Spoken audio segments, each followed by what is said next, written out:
Nah, waktu saya dan teman-teman penelitian ke Gang Sadar di Baturaden, Oke. saya ketemu dengan teman-teman PSK, ternyata tidak semua orang seberuntung saya gitu. Saya pokoknya fokus, saya kepengen membantu teman-teman perempuan yang tidak beruntung. Kira-kira kalau bisa disampaikan di sini, persoalan terbesar apa sih Mbak yang sering melingkupi buruh migran kita di Oke. sana, di luar negeri?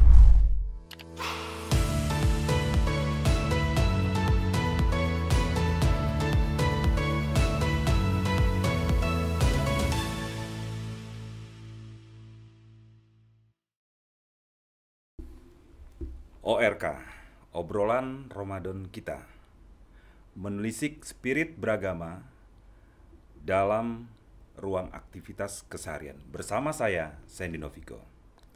Assalamualaikum warahmatullahi wabarakatuh. Salam, Om Swastiastu, Namo Buddhaya, dan salam kebajikan. Sobat Visit, obrolan Ramadan kita akan hadir selama bulan Ramadan, di mana lewat program ini nantinya kita akan menghadirkan tokoh-tokoh hebat dan pastinya inspiratif untuk kita ajak ngobrol santai terkait dengan aktivitas kesehariannya.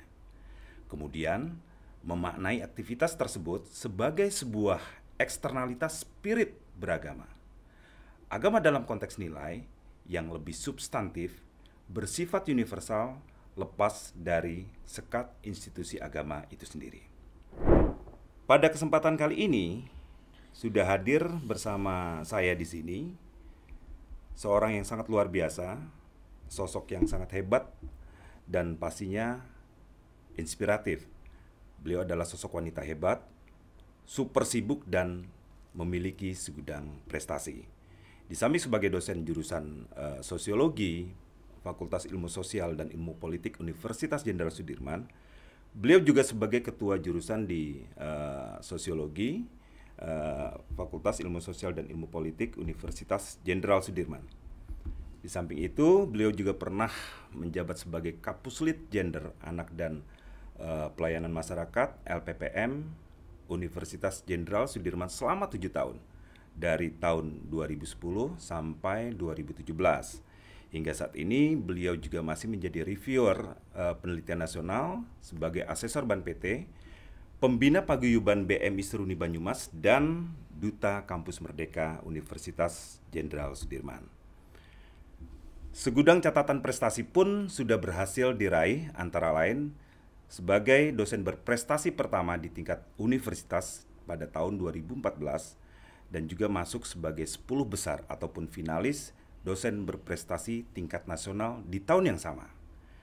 Beliau juga seorang peneliti pastinya dan pemerhati pada persoalan sosiologi dan gender dengan mengambil fokus pada kajian pemberdayaan buruh migran, terkhusus buruh migran perempuan. Beliau adalah Dr. Tias Retnowulan, MSI. Selamat datang, Mbak Tias. Saya menyebutnya Mbak Tias saja biar lebih santai, Mbak ya. Terima kasih sebelumnya Mbak Tias sudah berkenan hadir memenuhi undangan kami di acara ini atau di program ini. Sebelumnya saya akan menanyakan kabar dulu. Apa kabar nih Mbak Tias? Alhamdulillah sehat. Tadi saya terpukau, tadi ceramah Sandy membawakan tuh keren banget ya. Iya. Ya, saya nggak sebagus tadi sebenarnya, tapi karena Mas Sandy membawakan dengan sangat bagus, jadi kita seolah-olah keren banget itu saya. Padahal mungkin nggak sebagus itu Mas Sandy. Oke, sehat pastinya Mbak ya. Alhamdulillah sehat. Keluarga gimana Mbak di rumah Mbak? Keluarga sehat alhamdulillah. Cuma tadi ada keluarga sosiologi yang sedang sakit, jadi moga-moga cepat sembuh ya. Mohon doanya untuk Kaprodi S2 saya Bu Elis dan juga Ketua Lab Sosiologi Mas Dadan gitu ya. Alhamdulillah moga-moga soalnya kita tuh habis kedatangan tamu akreditasi untuk S2.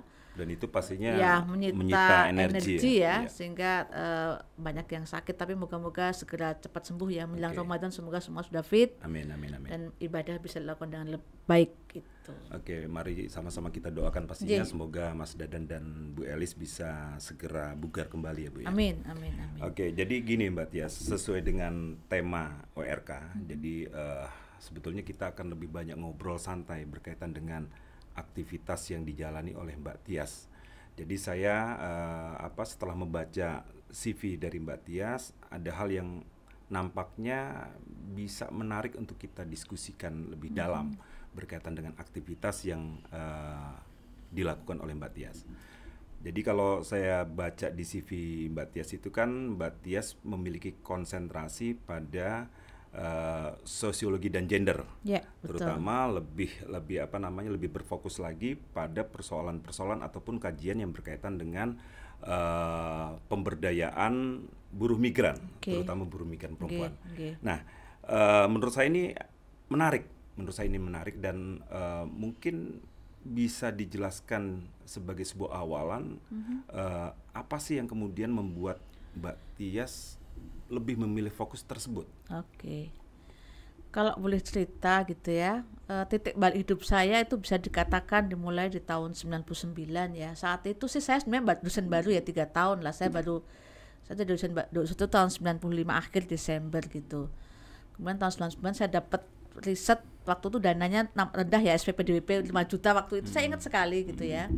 Nah waktu saya dan teman-teman penelitian ke Gang Sadar di Baturaden. Di situ saya banyak melihat hal-hal yang ternyata nggak sesuai dengan apa yang saya pelajari di kampus gitu.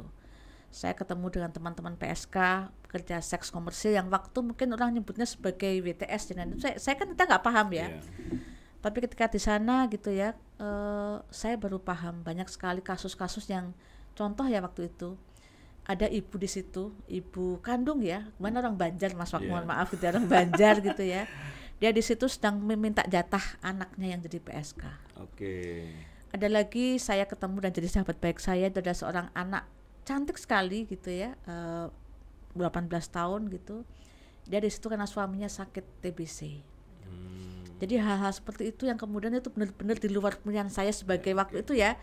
Kita mungkin saya nganggap sebagai dosen manis ya, artinya saya udah punya anak waktu itu ya kuliah pulang ngurusi anak kan sudah enak lah hidup gitu ya. Tapi dari situ saya berpikir gitu ya, ternyata tidak semua orang seberuntung saya gitu ya. Seberuntung saya dalam arti saya sudah bekerja waktu itu gitu ya, saya punya suami, saya punya anak, tapi ternyata jutaan perempuan tidak seberuntung kami gitu ya. Dan itu saya sampaikan juga ke mahasiswa, nggak semua perempuan loh seberuntung kalian bisa kuliah. Karena ternyata teman-teman PSK itu datang ke situ karena satu mungkin mereka korban pacaran yang terlalu jauh, distigma masyarakat, akhirnya daripada distigma kemudian jadi PSK. Ada juga yang tadi diperdagangkan ya, kalau tahun-tahun itu sebenarnya isu trafficking belum besar ya, belum rame. Jadi banyak hal-hal yang kemudian orang juga berpikir, oh kalau PSK itu senang ya, tinggal duduk manis, hahi, tahu-tahu datang duit. Entah tidak gitu. Itu pekerjaan yang menurut saya memang karena kondisi gitu ya. Dari situ saya berikrar sejak saat itu, dan itu pas banget saya kemudian S2 di UGM dan saya dapat teori kritis ya, belajar teori kritis. Itu banyak sekali memang orang yang tidak seberuntung kita, dan kita bisa berbuat apa setelah itu. Jadi saya tulis di tesis saya itu, kamu selama ini kemana saja Tias gitu loh. Gitu loh. Ternyata banyak hal-hal yang kita itu hanya baca di buku, lihat di TV, tapi ketika kita lihat langsung ke dalamnya gitu ya, itu banyak problem yang memang harus kita ungkap lebih jauh dan bagaimana kita bisa merubah mereka. Itu titik balik saya kira di situ. Dan kemudian berlanjut saat saya kemudian concern di isu pekerja migran. Saya tambahkan sedikit ceritanya ya, karena itu saling berkaitan gitu ya. Jadi kebetulan saya kalau lahirnya kebetulan di kota ya, di Solo itu di kota. Jadi ketika saya di Purwokerto, saya kemudian tinggal di desa, di Beji. Itu desa gitu ya. Jadi depan rumah saya tuh kebetulan gini Mas, kemudian setelah 1999 saya sampai 2005 kan saya concern ke isu sama, tetap saya pokoknya fokus, saya kepengen membantu teman-teman perempuan yang tidak beruntung seperti mungkin isunya kita yang bisa beruntung. Tetap isu gender. Nah di situ waktu itu depan rumah saya itu kebetulan punya anak 3. Suaminya tukang itu kalau lagi dapat job saat ini mungkin lumayan lah 100.000 per bulan, tapi kalau lagi nggak dapat job ya dia nggak dapat pekerjaan gitu loh. Anaknya mau makan apa gitu. Jadi waktu itu dengan menangis dia berangkat ke luar negeri, anaknya yang kecil itu masih bayi waktu itu. Itu saya catat betul dalam benak saya. Kemudian sebelah rumah saya tuh pendidikannya hanya SD gitu.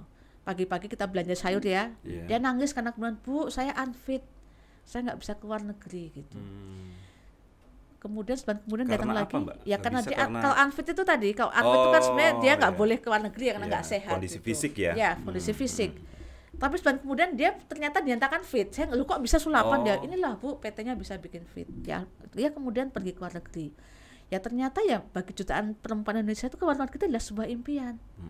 Waktu saya ingat saya tuh 2009 saya mulai penelitian tentang isu itu ya, 2005-2000 itu di Hong Kong itu gaji 5,3 juta. Waktu itu ya 2008-2009. Per bulannya. Iya. Itu lebih tinggi daripada gaji saya yang waktu sudah PNS golongan 3B di tahun 2009. Ya pastinya itu membuat mereka sehingga tergiur kemudian ya, teman-teman perempuan itu ya jadi cita-cita kerja ke luar negeri gitu loh. Jadi itu banyak merubah saya, merubah mindset saya, karena saya dulu pernah Mas, ketika saya mau sekolah itu kan ada kita suruh bikin ini ya, suruh buat semacam proposal ya, pendahuluan. Dan saya pernah nulis waktu itu di Kompas, saya ingat gitu ya, hentikan pengiriman pekerja migran ke luar negeri, perempuan khususnya. Waktu itu ada kasus Nirmala Bonat, dia disiksa oleh majikannya.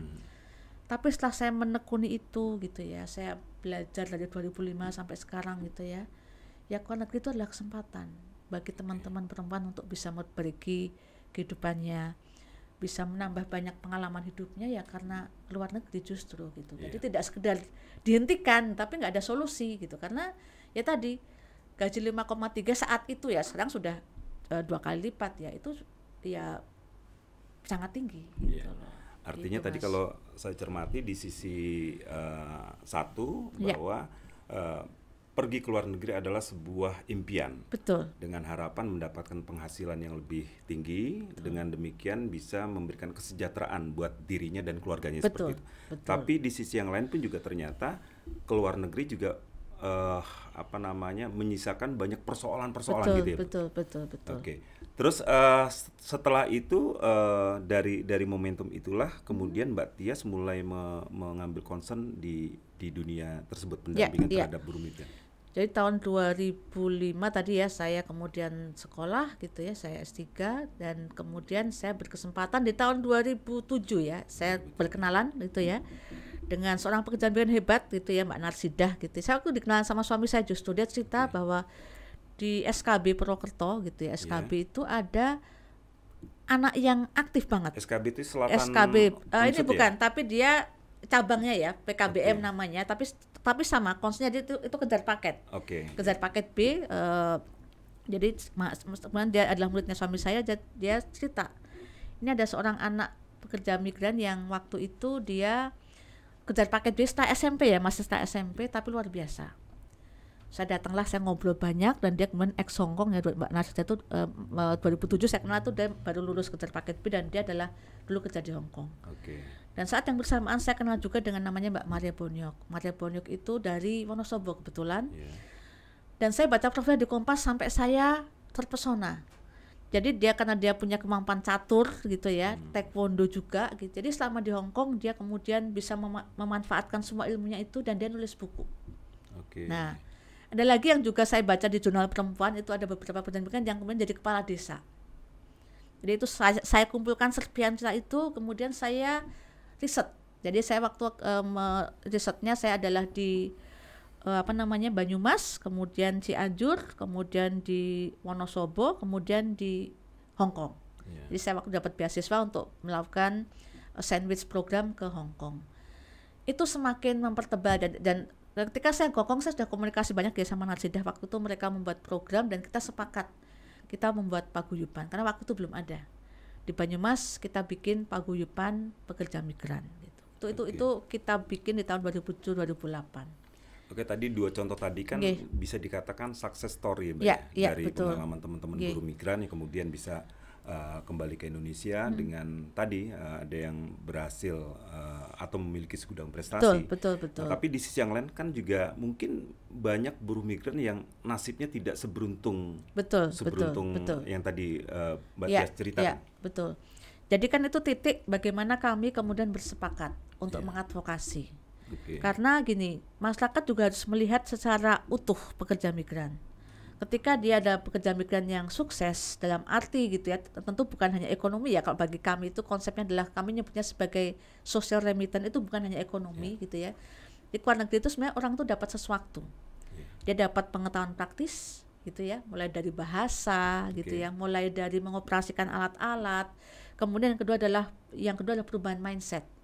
Itu didapat juga ketika luar negeri. Gitu ya. Yang ketiga adalah jejaring sosial. Nah, kita bersepakat nih dengan teman-teman semua tadi yang tadi kita bentuk paguyuban tadi, yuk kita suarakan gitu loh. Karena kalau mereka punya kemampuan tadi, social remittance tadi, mereka itu bisa mengadvokasi diri mereka dan teman-teman mereka. So advokasi. Ya, jadi tadi dari teman-teman yang aktif tadi, kami kemudian melakukan isu advokasi. Di Banyumas itu kita mulai. Dan saya bertanggung jawab untuk mengenalkan mereka. Maksud social remittance itu kepada semua pihak gitu. Jadi Mbak Narsida itu dulu ketika saya kenal masih kejar paket B, kemudian lanjut kejar paket C gitu ya. Dan waktu itu kemarin di Banyumas ada beberapa teman-teman nih. Coba ada juga Mbak Lili yang dia sekarang jadi kadus di Desa Datar gitu ya. Dari situ kita kemudian paguyuban itu kita concern juga di isu advokasi. Jadi ketika ada teman-teman yang berkasus kita bantu. Nah setelah kemudian dari paguyuban itu running gitu ya, kemudian saya kenalkan. Di setiap ada kesempatan dimanapun gitu ya ketemu dengan stakeholder terkait, entah itu Pemda atau saya kenalkan. Sehingga akhirnya dikenal lah, namanya kami nyebutnya Seruni ya. Seruan untuk Indonesia, singkatan dari Seruan untuk Indonesia. Seruni. Seruan untuk Indonesia. Seruan untuk Indonesia. Ya, jadi dari situ kami kenalkan ke semua pihak bahwa ini loh ada pekerjaan-pekerjaan yang dalam tanda petik suksesnya bukan ekonomi. Tapi ketika Mbak Nars tadi dari kejar paket saya kemudian alhamdulillah dia dapat beasiswa kuliah di Unbiku, kemudian advokat di Unsut ya, lulus dia sekarang sudah jadi advokat. Ya, tadi kan mengambil fokus di bidang advokasi Mbak. Nah pastinya kenapa ngambil fokus ini karena tadi banyak persoalan-persoalan yang dialami oleh buruh migran, terutama buruh migran perempuan. Kira-kira kalau bisa disampaikan di sini persoalan terbesar apa sih Mbak yang sering melingkupi buruh migran kita di sana di luar negeri? Jadi kalau kita petakan itu ada 3 ya. 3 itu pertama adalah kalau yang pulang itu ada 3, pertama adalah persoalan keuangan gitu ya, karena memang teman-teman itu tidak diajarkan untuk mengelola keuangan sehingga kadang-kadang persoalan keuangan gitu ya. Yang kedua adalah persoalan keluarga, ini juga rentan dalam arti kadang-kadang karena LDR gitu ya, sehingga komunikasi nggak bagus yang bisa berakibat pada perceraian. Yang ketiga adalah persoalan anak. Jadi itu ya, jadi ketika kami masuk 2005 itu sampai sekarang itu kemudian semakin berkembang isu itu. Mulai dari isu anak pekerja migran, kemudian isu-isu persoalan komunikasi dengan suami yang rentan, dan juga persoalan pengelolaan keuangan gitu. Kalau proses organisir tadi sampai terbentuk Seruni itu di tahun berapa itu Mbak? 2008 kita mulai gitu, sampai sekarang alhamdulillah masih terakhir kita sudah bikin lagi khusus tapi untuk anak-anak. Jadi saya dengan teman-teman kemudian sekarang bikin concern pada Seruni itu punya bagian yang kita concern pada namanya Yayasan Curug Ilmu. Yayasan Curug Ilmu ya, itu kita concern pada bagaimana anak-anak buruh migran fokus pada anak-anak buruh migran. Lebih pada apa? Kegiatannya lebih banyak kegiatan yang sifatnya kegiatan pendidikan atau ya, gimana? Jadi sejak tahun tadi saya katakan 2005 ya, kemudian sekarang lah kami bergerak di isu anak itu mulai 2018-19 gitu. Karena tadi kan saya temukan, tadi sedikit sama teman Seruni tadi ya, kita temukan ada semacam bullying gitu ya, atau stigmatis jelek pada anak-anak terhadap gitu anak-anak mereka ya. Oh ditinggal bapak ibunya kok jadinya kayak gini sih, jadinya kalau mereka nakal kemudian dianggap sesuatu ya jadi dibully. Oh nakal gini dan sebagainya. Jadi akhirnya waktu itu kami buat film gitu ya. Kami temukan ada beberapa anak yang ini kalau saya biasanya kayak gitu. Kita tunjukkan bukan dengan jeleknya tapi kita cari contoh yang bagus. Kita buat film gitu ya. Waktu itu kami buat film. Kemudian judulnya The Power of Children Left Behind. Jadi konsepnya kalau UNICEF hanya punya sebagai Children Left Behind, anak yang ditinggalkan, anak-anak pekerja migran. Jadi kita buat film. Kita roadshow-kan nih Mas di beberapa titik Indonesia gitu ya, mulai dari Jawa Tengah, Jawa Barat sampai ke Lombok, dan kita juga bawa ke Malaysia. Nah nanti ada cerita lagi nih dari kemudian kita bawa ke Malaysia sampai ke beberapa CLC ya. Itu kami temukan ternyata juga ada problem. Kalau tadi kan saya fokus di anak yang ditinggalkan di sini. Nah kalau di sini kan ada di Gumlat itu kan basisnya ya pekerja migran ya. Di sana kemudian kami akhirnya roadshow ke beberapa titik memberi semangat pada anak pekerja migran itu bahwa jangan kamu merasa sedih ketika kamu ditinggalkan. Ini loh ada contoh praktek baik. Kita ada 2 aktornya gitu ya. Andisa dan Yoga, contohkan aktornya yang meskipun mereka ditinggal, mereka jadi anak-anak yang sukses gitu loh. Itu kan semacam membuka mindset anak-anak pekerja migran, bahwa tanpa orang tua pun mereka juga bisa sukses, mereka juga bisa jadi berprestasi gitu. Nah, memiliki mental yang tangguh juga. Sampailah kami kemudian ke CLC beberapa titik namanya Community Learning Center di Malaysia, di Sabah gitu ya. Kami putar film. Dan alhamdulillah pada saat itu kami juga itu tadi ditemukan lagi, Allah menemukan saya dengan anak-anak yang di sini. Jadi 2018 itu Dikti memberikan beasiswa pada anak-anak Indonesia yang dari Sabah tadi. Alhamdulillah ketemulah mereka. Nah, tahun itu ada 5 anak yang diterima di Unsud. Ya mereka jadi anak-anak saya alhamdulillah sampai sekarang gitu. Yang pertama itu waktu itu ada 5 orang, satunya dari Mas Fairuz itu yang suka ngajar senam itu udah jadi instruktur senam. Jumat. Ya, itu nasional sudah lulus jadi sarjana Kesmas, itu Sabah juga. Kemudian yang kedua itu Julaidi, itu dari FPIK Perikanan, dia baru lulus kemarin habis magang di Jepang dia selama 8 bulan. Kemudian satu lagi yang perempuan ya ada 3, satu lagi Mbak Jiis itu sudah profesi sekarang nurse keperawatan. Kemudian Ella itu dari biologi, alhamdulillah sudah wisuda dan sudah pulang ke Sulawesi. Satu lagi Isni itu dari bahasa Inggris. Terus yang udah kerja di Tau. Jadi mereka anak-anak hebat ya, yang dari situ kemudian kita punya kelompok anak-anak dari Unsud yang dari Sabah gitu. Oke, Sobat Visip, dari apa yang sudah dijelaskan Mbak Tias tadi, pastinya bisa kita bayangkan bahwa proses ini pastinya membutuhkan energi, Mbak ya. Dan bagaimana Mbak Tias bisa membagi energi dengan kesibukan lain.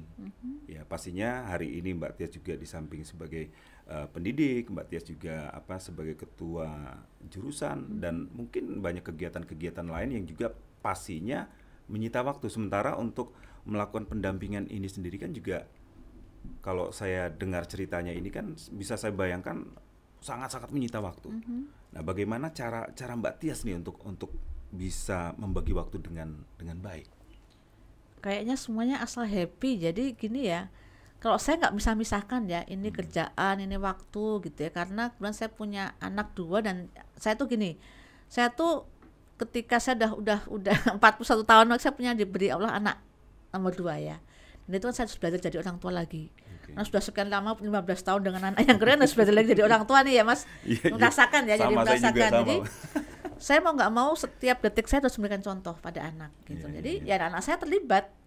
Jadi mereka kalau jadi rumah biasa ya. Jadi kalau tadi anak-anak saya yang dari Sabah tadi juga harus dekat dengan anak-anak saya juga. Jadi setiap saat tuh bagi saya ya belajar terus gitu loh. Sempat ada protes nggak misalnya dari suami ataupun dari anak berkaitan dengan aktivitas Mbak Tias di bidang entah itu pengabdian atau aktivitas di kampus? Alhamdulillah sih enggak, karena tadi ya jadi ini tip juga buat teman-teman ya, milih suami harus punya visi misi yang sama dan sambil belajar ya sebenarnya. Itu sobat muda sambil sobat belajar visip juga gitu ya, sambil belajar juga menyesuaikan visi misi kayaknya sih.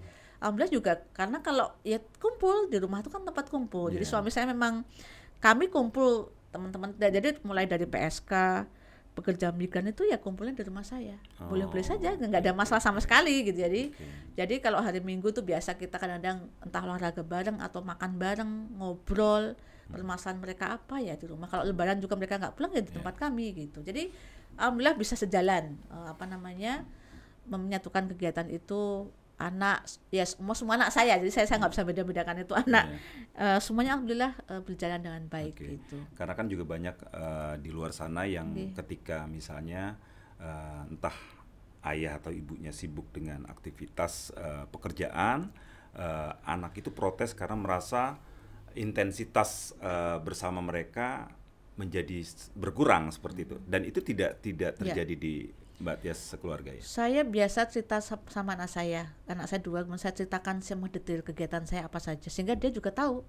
Jadi dia juga info feeling ya, anak-anak saya dekat sama yang anak-anak Sabah tuh semua kayak kakaknya semua gitu. Jadi waktu ya semua dekat anak-anak saya, yang kecil yang udah Jakarta udah kerja, tapi yang kecil tuh dia dekat sama kakak-kakak dari Sabah itu, dia semua dekat sehingga udah nggak ada jarak, dan dia malah bilang enggak apa-apa, dia udah, kalau anak saya yang kecil udah tahu persis gitu loh.